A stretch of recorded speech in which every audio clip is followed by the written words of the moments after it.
Okay, kids, in this video what we're going to do, this is topic 6-9, and we're going to be talking about evaluating expressions with fractions. Now remember, we learned how to divide fractions and whole numbers by fractions, so we're going to apply those skills to this lesson. Please open your book to pages 68 to 69 so that you can follow along. Okay, so pause the video and then take out your book. Okay, in your book you will see a situation that they give you, okay? And then they go over some of the processes for solving a situation. They ask you, how can you evaluate an algebraic expression using fractions? Okay? And so, that's what we want to do is we're talking about evaluating an algebraic expression. Remember, an algebraic expression has variables and operations in it. When you evaluate it, you're trying to break down and get the variable alone and find out what the value of the expression actually is. Okay, and you'll use things like substitution. Here's the situation. Mr. Grant wants to tile a 27 square foot area with square tiles. That's an important statement. It's a square tile, which means every side will be the same. And then in the book, they show you what the tile looks like. He can use the expression below to find out how many tiles to buy. How many tiles will Mr. Grant need to buy? Okay, so there's a couple things going on here. First of all, here's the expression he's going to use. 27, which represents the square foot area of his room. Okay? And then you have, so you're going to take the area of his room and divide it by the area of one tile. Okay? So the area of one tile is determined by multiplying length times width. So in other words, you have your length times your width, and that will give you your area of one tile. Now this tile looks pretty big right here, but really it's only, S has a value of 1/3 of a foot, so it's pretty small. In other words, what you're looking at is a situation that looks like this. Okay? You actually have this situation. This is the entire room, okay? And he wants to cover it in tiles, okay? Each tile is only this big and only covers that much area. So what he has to do, Mr. Grant has to figure out how many of those little tiles he needs to cover this entire area. Each one of these tiles is really, really small, and it's actually 1/3 of a foot by 1/3 of a foot. So that's where you came up with, in order to figure out the area of this tile, okay, you would have to multiply 1/3 times 1/3. Okay, so once you do that, you'll then get the area of one tile, and then you can figure out how many you need, because this is 27 feet squared. So this is 27 square feet, and you've got to know how many of those little tiles will cover that, so when he goes to order them. Alright, so that really is our situation when we look at it. Okay, so the book then goes on to give you a solution for solving this problem. And the first step they tell us to do is to substitute 1/3 for S to find the area of the tile. So in other words, here's what the tile is. Okay, and what you're going to do is you're going to take S, which represents the length of one side and the length of another side, and basically what you're doing is you're doing length times width. And when we multiply length times width, okay, we are going to do 3 times 3, which equals 9, and 1 times 1, which equals 1. Now the reason we need to find the area of the tile first is because you have the whole room, and you're going to then divide that by 27. So you take and you find the area of your tile first, so that's in parentheses, and that's 1/3 is the length and the width, so you would multiply 1/3 times 1/3, and you would get 1/9. Then you can take the area of the room, 27, and divide it by 1/9. Okay? So the next step then will be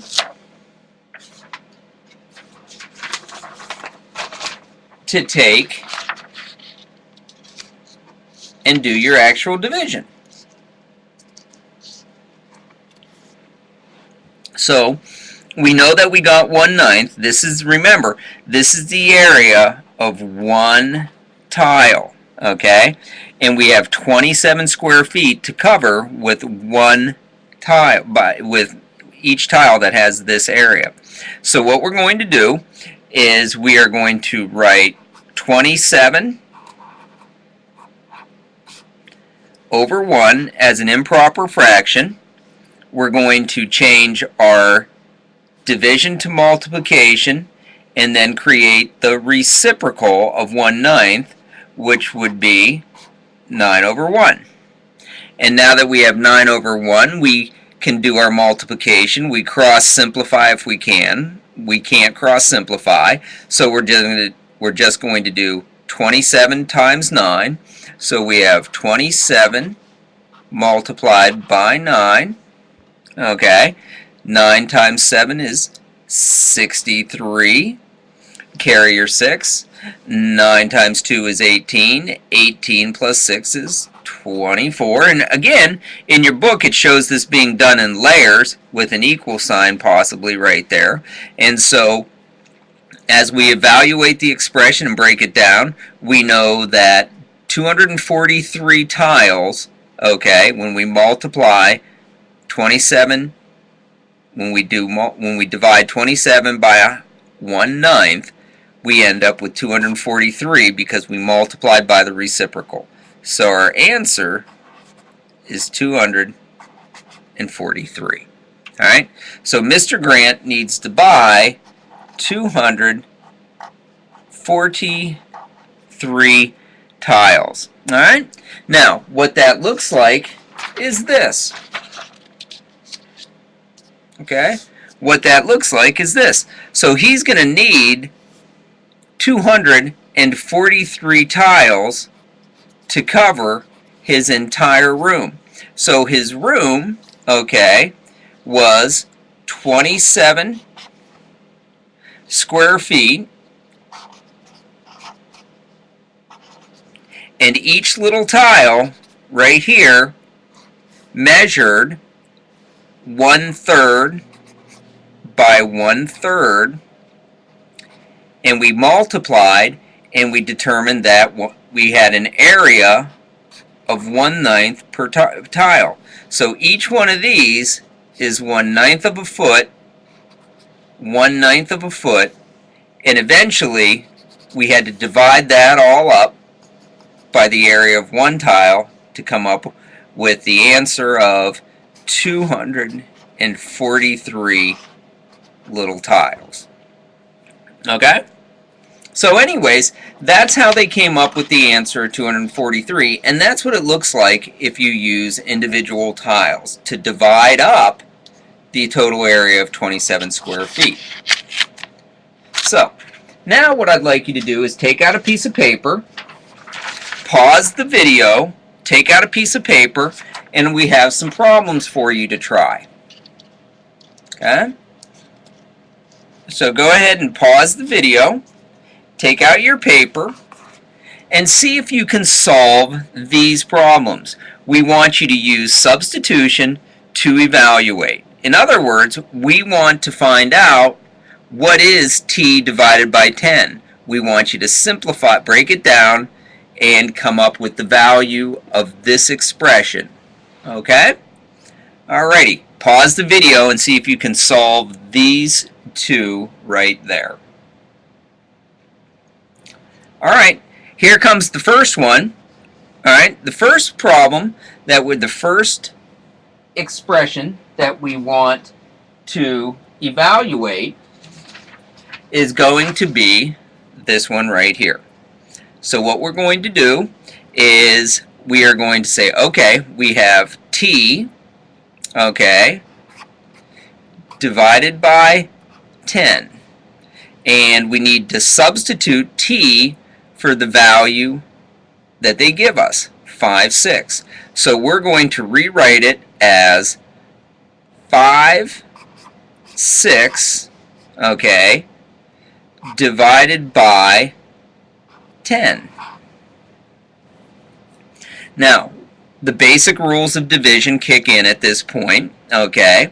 So we are then going to rewrite 10 as an improper fraction, okay? We would think of this as 10 over 1, okay? But we can just write it underneath here as the reciprocal, which would be 1 over 10, because now we are going to multiply by 5, 6. Alright, so what we have here is a situation where we are ready to multiply. Remember, you can cross simplify. 5 will go into 5 one time, 5 will go into 10 two times, and then you'd multiply 1 times 1 equals 1, 6 times 2 equals 12. So our final layer, if we were simplifying this down, our final layer would be 112. Okay? And the book shows you with equal signs because they're trying to get you to come up with 112. Alright? Now, over here, this problem gets a little bit more complicated. Alright? Just a little bit more complicated. Alright? So we're going to rewrite the expression using substitution. So we're going to write 1 2/3 plus x. X has a value of 1/2, so we're going to substitute x for 1/2 divided by 3. Now the order of operations has to be followed when you solve this problem. Okay, so of course, hopefully when you did this, okay, our first layer will include the 1 2/3 as it is right now and the addition. We're not going to do this yet. What we need to solve is 1/2 divided by 3. Okay? Now, again, we know that 3 needs to be an improper fraction, which then needs to be turned into the reciprocal of 1 over 3. So we're going to rewrite 1/2 with a multiplication symbol and use the reciprocal of 3, which will be 1/3. Okay? So now we have 1/2 times 1/3. Now, if you needed to, you could actually do that on scratch paper and do 1/2 times 1/3. Some people can do that in their head, and they know that 2 times 3 is 6. They know that 1 times 1 is 1, so the answer is 1/6. So now we have our next layer underneath there, which is going to be 1 2/3 plus 1/6.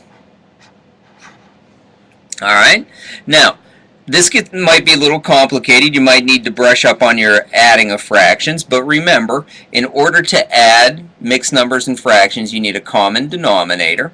So I always tell kids to rewrite it on scratch paper as 1 2/3, okay, plus 1/6 underneath, and then you can rewrite your fractions with a common denominator off to the side here. So the common denominator, or least common multiple, for 3 and 6 is going to be 6, and 1/6 stays 1/6. 3 times 2 equals 6, so remember it's 3 times 2 equals 6, so you have to multiply 2 times 2, and you'd end up with 4 6. So now we have a common denominator, and we can add 4 plus 1 is 5. Denominator stays the same, and that's 6. Okay? So let me tilt this down a little bit for you. You can see what we're looking at right there. So now we have 5 6 as our answer, and all we have to do is add the whole number 1. So we can say that we have 1 and the 5 6, which would be 1 and 5 6, okay? And that's how you would solve that problem. Now notice in the book that they did it in layers, and they might even be assuming that you're using a calculator to solve these problems. Alrighty? Okay, let's try a few other problems. Let's take a look at another situation. Here they give you a table, and they want you to complete each table by evaluating the expression for each value of the variable. Well, this is J, and this tells you what the variable is. And when you evaluate it, you simply take this value and substitute it for J. Here is our expression. Okay, the expression is 2J plus 3/5. So what you'll do is you'll have to substitute 1/2 for J, and that will give you your answer here. Now remember, you have 2J, which is 2 times 1/2, so your problem will look like this: 2 times 1/2 plus 3/5. Okay, so why don't you pause the video and see if you can solve this expression using the variable 1/2 and find out what this value is. So pause the video and give it a try right now. Okay, here we go. Hopefully you got it right. Remember, order of operations, we're going to do the 2 times 1/2 first. Remember, when you multiply 2 times 1/2, you simply turn 2 into an improper fraction and then multiply 1/2. Okay? Multiply across. In a situation such as this, you would do 2 times 1 is 2. 1 times 2 is 2. That will give you a value of 1. So now you simply have 1 plus 3/5. 1 plus 3/5 equals 1 and 3/5. So your answer for this one would be 1 and 3/5. Okay? And that's how you would solve this table there. Okay? Just remember that you're going to substitute the value of J into the expression, just like we did over here. Okay? Alright, if you have further questions, you can see your teacher.